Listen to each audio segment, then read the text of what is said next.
ఇలా ఒక కుండ పెట్టుకొని దాంట్లో మనము ఒక 2 నూనె వేసుకుందాం.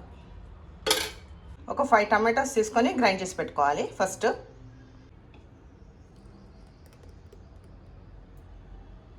నూనె వేడయ్యే లోపల మనకి పోపుకి తగ్గ సామాన్లు, ఆవాలు, జీలకర్ర, అట్లనే వెల్లుల్లిపాయలు, కరివేపాకు, ఎంత కారం కావాలో అంత పచ్చిమిరపకాయలు, అలానే ఇవి ఒక 3 ఆమ్లా ఉసిరికాయలు, ఇవి ఒక 3 ఉసిరికాయలు ఉంటాయి. నేను ఫ్రోజన్ ఇవి నా దగ్గర ఎప్పటికీ 365 డేస్ అవైలబుల్లో ఉంచుకుంటాను నేను. ఇది ఉసిరికాయలతోటి మనం ఈరోజు రసం పెట్టుకుందాము. చూసారు కదా ఆ సామాన్లతో పాటు ఇవి ఒక 5 మనము పులుపు కోసము టమాటాలు గ్రైండ్ చేసి పెట్టుకున్న పేస్ట్. నూనె వేడి అవుతుంది. ఫస్ట్ మనము ఆవాలు, జీలకర్ర, అట్లనే వెల్లుల్లిపాయలు వేసేసుకుందాం. నేను అన్నీ కలిపేసాను.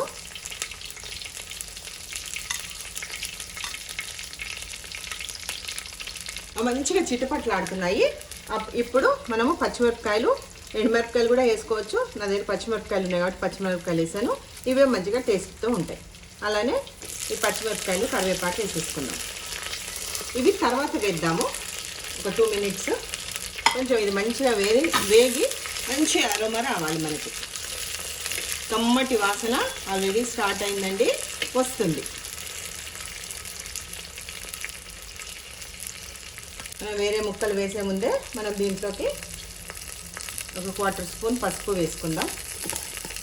అలానే మెయిన్ ఖచ్చితంగా వేయవలసింది మనము ఇంగువ కూడా మంచిగానే వేసుకుందాం. ఇంగువ వేసగానే కూడా మంచి అరోమా వస్తుందండి. డన్. ఇప్పుడు ఫస్ట్ మనం ఏం చేద్దామంటే టమాటో ప్యూరీ ఉంది కదా, అది వేసేసుకుందాం. టమాటో ప్యూరీ వేసేసుకుందాం. ఇది కొంచెం పచ్చి వాసన పోయేంత వరకు కలబెడదాం. ఈ టమాటో ప్యూరీ మనకు మంచిగా ఒక్కసారి ఉడికిందంటే బాగుంటుందండి. కారం ఈ పచ్చిమిరపకాయలు సరిపోతాయి. మనం చేసుకునేది రసం కాబట్టి అది వగరు. మనం ఏంటంటే ఈ ఉసిరికాయ వాడుతున్నాము, ఉసిరికాయలో వగరు ఉంటుంది. పులుపు కోసం ఇది కొంచెము ఈ 2 విరగడం కోసం ఇంత బెల్లం ముక్క వేసుకుందాము. 2 నిమిషాలు సిమ్లోనే ఉంచేద్దాం. మంచిగా గట్టిగా ఉడుకుతుంది. మంచిగా ఉడికొచ్చేసిందండి. ఇప్పుడు మనం ఈ 3 కట్ చేసుకున్న ఆమ్లా ఉసిరికాయ వేసేసుకుందాం. ఇది కూడా ఒక్కసారి మంచిగా పులుపులో ఉడకనిద్దాం. ఇంకా గరిట పెట్టలేదండి, అది మంచిగా ఉడుకుతుంది. ఈ లోపటే మనము రసంకి కావాల్సిన ఉప్పు వేసేసుకుందాం.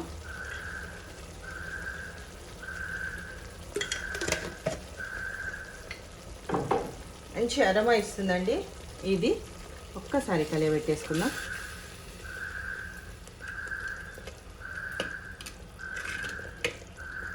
ఈ వెల్లుల్లిపాయలు, పోపుకేసిన ఈ వెల్లుల్లిపాయలు, అట్లనే టమాటా ఉడికి పచ్చివాసన పోయి మంచి అరోమా ఇస్తుంది.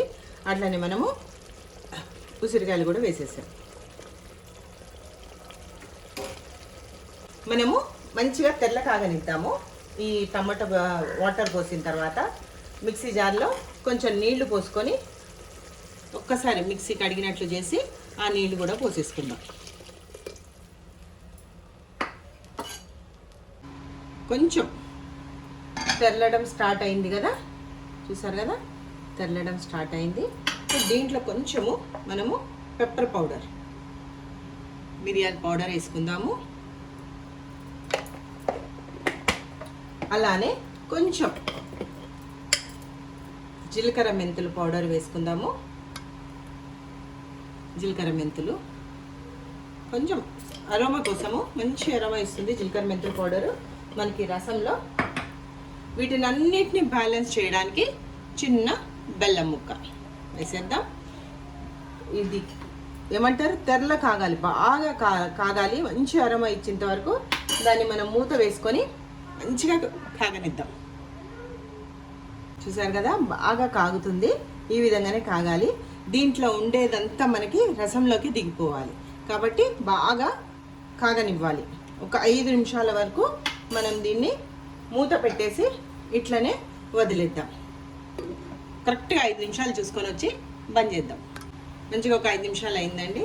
చూసారు కదా, ఈ మాదిరిగా తిరుగుతుంది, మంచి అరమ వస్తుందండి మనకి. ఇప్పుడు మనము దీన్ని స్టవ్ కట్టేద్దాం. ఎంబడే తినకూడదండి, ఇది కొంచెం మామూలు టెంపరేచర్కి వచ్చినాకనే తినాలి. రసము చాలా బాగుంటుంది. బంద్ చేసినా కానీ ఇంకా మంచిగా కాగుతూనే ఉంది.